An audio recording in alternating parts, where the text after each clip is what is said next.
Orang baik itu siapa? Orang yang hubungannya itu ingin memberi, bukan ingin mendapat.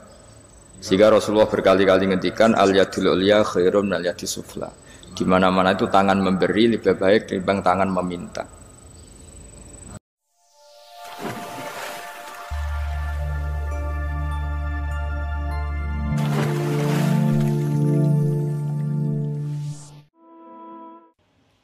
Assalamualaikum warahmatullahi wabarakatuh, sahabat Jalan Islam. Di video kali ini kita akan menyimak pesan luar biasa dari Gus Baha tentang pentingnya memiliki mental ingin memberi, bukan sekedar menerima. Yuk kita renungkan bersama. Dalam kajian ini, yang pertama isinya adalah mental memberi adalah kunci. Gus Baha mengingatkan kita untuk selalu mengedepankan mental memberi. Beliau mengutip ajaran Rasulullah SAW bahwa tangan yang memberi lebih baik daripada tangan yang menerima. Empati, saling menghormati, dan semangat heroik adalah kunci menjaga harmoni dalam kehidupan bermasyarakat. Yang kedua, yaitu teladan dari masa lalu. Kisah perjuangan rakyat Indonesia dan para sahabat Nabi adalah bukti nyata. Mereka rela berkorban baik harta, tenaga, bahkan nyawa demi komunitas dan negara. Ini berbanding terbalik dengan kebiasaan modern yang sering menuntut lebih banyak dari lingkungan tanpa ingin berkontribusi. Yang ketiga, tantangan di era modern. Menurut Gus Baha, banyak orang saat ini terlalu fokus pada apa yang mereka dapatkan. Baik itu profesor, kiai, hingga masyarakat umum, semua ingin mendapatkan lebih. Jika mentalitas ini terus berkembang, stabilitas masyarakat bisa terganggu. Yang keempat, ikhlas dalam setiap tindakan. Beliau juga mengingatkan setiap kebaikan dan permohonan ampun haruslah murni dari hati, tanpa ada niat tersembunyi. Seperti yang diajarkan oleh Robiah Adawiyah, bahkan saat kita meminta ampunan, seringkali masih terselip harapan pamrih. Yang kelima, kerendahan hati adalah keharusan. Gus Baha menyoroti bahwa kesolehan jika tidak diiringi dengan kerendahan hati dapat menjadi jebakan kesombongan. Ketika seseorang sudah menjadi tokoh penting, seringkali muncul rasa ingin dihormati lebih. Padahal agama mengajarkan untuk tetap ikhlas apapun posisi kita. Dan yang keenam, makna ikhlas yang sesungguhnya. Ikhlas berarti mencintai tanpa syarat. Gus Baha menekankan bahwa cinta kita kepada pasangan, anak, atau siapapun tidak boleh didasarkan pada hal material. Cintailah apa adanya, sehingga hubungan kita tetap kokoh apapun yang terjadi. Sahabat Jalan Islam, mari kita tanamkan mental memberi dalam kehidupan kita. Dengan begitu, kita bisa menciptakan lingkungan yang harmonis, penuh cinta, dan berlandaskan keikhlasan. Jangan lupa untuk selalu belajar dari pesan-pesan Gus Baha yang menenangkan hati. Untuk video lengkapnya, teman-teman bisa simak video kajian Gus Baha sampai selesai ya. Mohon maaf apabila ada salah-salah kata. Jazakumullahu khairan katsiran. Wassalamualaikum warahmatullahi wabarakatuh. Nah, ini penting saya utarakan supaya perasaan kita berbangsa dan bernegara itu jaga empati sama yang lain, jaga kehormatan, jaga. Saya sebagai kiai itu ya kadang-kadang itu nangis di depan Allah. Orang-orang yang dulu bekerja nyari uang, ya, memang ya nyari uang. Tapi barokahnya punya iman sedikit atau mungkin imannya ya biasa saja, kerja di Korea, bikin komunitas masjid. Mahasiswa yang di Jerman, di Amerika juga punya komunitas bikin masjid. Padahal nanti kan di kampungnya itu mungkin orang yang sering ngerasani kiainya.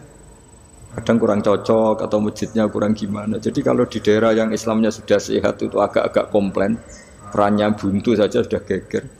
Tapi dia ketika di daerah nggak ada masjid, berikhtiar untuk bikin masjid. Jadi komunitas kesolehan itu kadang-kadang kemapanan kalau terlalu lama itu hanya melahirkan orang ingin komplain. Tapi yang tidak mapan sama sekali malah melahirkan orang itu heroik. Ketika negara ini sehat, mungkin orang malah menuntut negara. Padahal sebelum berbentuk negara, orang semuanya ingin memberikan hartanya, bahkan nyawanya untuk memerdekakan Indonesia. Nah, sehingga pesan saya sama Universitas Veteran bahwa ketika kita mapan pun itu dengan asumsi tidak mapan, sehingga hubungan kita dengan institusi, dengan yayasan, dengan pesantren, dengan yang kita pimpin tuh hubungan heroik, bukan hubungan mendapat. Saya termasuk orang yang sering dimintai nasihat-nasihat.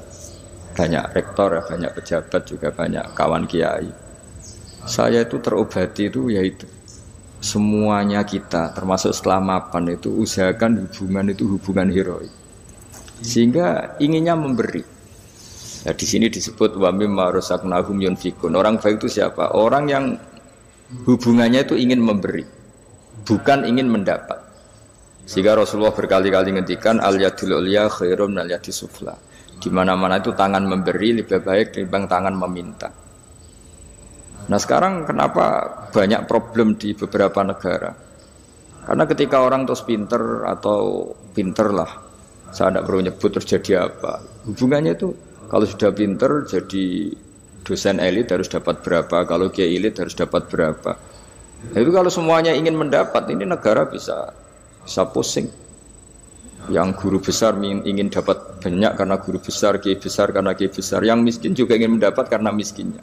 Nah, kalau semua orang yang pinter, yang bodoh, setengah pinter, setengah bodoh hubungannya dengan negara ingin mendapat, ini negara bisa keteter. Tapi kalau hubungannya ingin memberi, atau kalaupun ingin mendapat, ya sumbut lah, kalau orang Jawa sumbut dengan yang diberikan, itu insya Allah semuanya akan stabil. Jadi intinya agama ini menitik beratkan supaya hubungan kita dengan orang lain, dengan negara itu kalau bisa hubungannya itu ingin memberi, bukan ingin mendapat. Tapi kalau semuanya yang miskin merasa berhak mendapat karena miskinnya, yang guru besar karena guru besarnya, kiai besar karena kiai besarnya, semuanya menarik dirinya sendiri, ini akan kacau. Nah, dulu zaman pra kemerdekaan atau kalau dalam Islam pra kemenangan, itu semua sahabat, semua saudara kita kalau dalam pra kemerdekaan ya semua orang Indonesia hubungannya sama negara itu inginnya memberi. Jika negara ini bisa berdiri, bisa merdeka ketika sebelum ada institusi, belum ada tata struktur negara. Sementara negara sesehat apapun kalau hubungan masyarakatnya ingin mendapat, itu berat. Nah, di sini heroiknya para leluhur kita bahwa mereka bisa melewati masa-masa sulit karena dengan mental ingin memberi. Ya memberi apa saja, entah pikirannya, entah keuangannya, bahkan kalau dulu nyawanya. Jadi ini yang saya titik beratkan. Sebelum saya tutup, saya ingin cerita ya tentang saya jelaskan. Jadi dulu perasaannya orang, meskipun sesoleh apapun, sebaik apapun perasaannya itu ada saja salahnya. Sehingga kalau dalam makalah paling terkenal yang didawuhkan Rabi'ah Adawiyah itu wastighfaruna yahtaju ilal istighfar. Sudah minta maaf sama Allah saja, sebetulnya dalam minta maaf ini juga butuh istighfar lagi. Karena orang minta maaf itu kadang-kadang ya ingin mendapat yang lebih. Ada orang punya utang itu tanggungan sama istrinya karena sering masalah itu minta maaf itu ya supaya bisa utang lagi. Jadi gayanya minta maaf tapi supaya bisa utang lagi. Mungkin kita kalau punya utang sama orang lain gayanya minta maaf tapi supaya punya akses utang lagi. Itu namanya minta maaf tapi ada masalah. Nah, jangan-jangan istighfar kita sama Allah juga gitu. Istighfar sama Allah tapi minta dimaklumi kalau salah lagi. Nah, di sini karena masih ada tercampur mental seperti ini, kata Rabi'ah Adawiyah wastighfaruna yahtaju ilal istighfar. Ketika kita istighfar itu masih butuh istighfar yang lain. Nah, dalam kebaikan juga gitu. Ketika kita baik jadi orang soleh, ternyata bawaan kita ingin dihormati. Dulu sebelum kita soleh itu ya kalau di majelis di belakang nggak tersinggung, nggak diperlakukan khusus, nggak tersinggung. Tapi setelah kita soleh, setelah kita kiai, setelah kita dosen, setelah kita rektor, kalau nggak duduk di depan tuh kayak nggak diregani. Itu ya termasuk mental-mental yang kurang baik kalau dalam ilmu tasawuf. Justru setelah kita terpelajar, malah permintaannya aneh-aneh. Padahal agama ini hanya mengajarkan wa ma umiru illa liya'buduha mukhlishina lahuddin. Agama ini hanya mengajarkan kalau ingin jadi orang soleh yang ikhlas. Kalau ingin jadi dosen, ya dosen yang ikhlas. Kalau ingin jadi guru, ya guru yang ikhlas. Karena biaya ndak ikhlas itu mahal sekali. Dan kalau sudah mahal sekali ini negara bisa jebol, sistem sosial bisa jebol. Jadi ini hal-hal yang khas kiai karena kalau yang kajian kampus Saya yakin Pak Rektor, Pak Wakil Rektor, dan Pak Ketua Yayasan lebih tahu, anak-anak mahasiswa lebih tahu. Saya kalau ngaji di kampus memang kan cerita khas pesantren, karena justru ini saling melengkapi. Saya tidak berubah basa-basi bicara ilmu khas mereka karena mereka lebih tahu.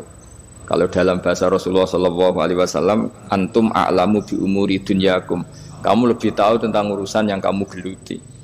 Tapi kalau urusan akhirat, urusan agama mungkin karena kita yang menekuni itu mungkin kita lebih tahu. Nah, di antara ilmu yang saya utarakan hari ini, sore ini, bahwa orang soleh sendiri itu sebetulnya nanti masih ditanya sama Allah tadi. Kenapa kamu nyembah saya? Karena ingin masuk surga. Kenapa kamu nyembah saya? Takut neraka. Lalu kamu tidak hormat saya, kata Allah. Ketika saya tidak bikin surga, tidak bikin neraka. Akhirnya mereka sadar bahwa ibadah itu harus murni karena Allah Subhanahu wa Ta'ala. Bukan karena takut masuk neraka, juga bukan karena ingin masuk surga. Ya sama seperti kita mencintai anak kita, yaitu sebagai karena anak kita. Jangan karena anak kita ringkeng satu, anak kita kumplot. Lalu terus kita membiarkan anak kita saat ada anak kelas.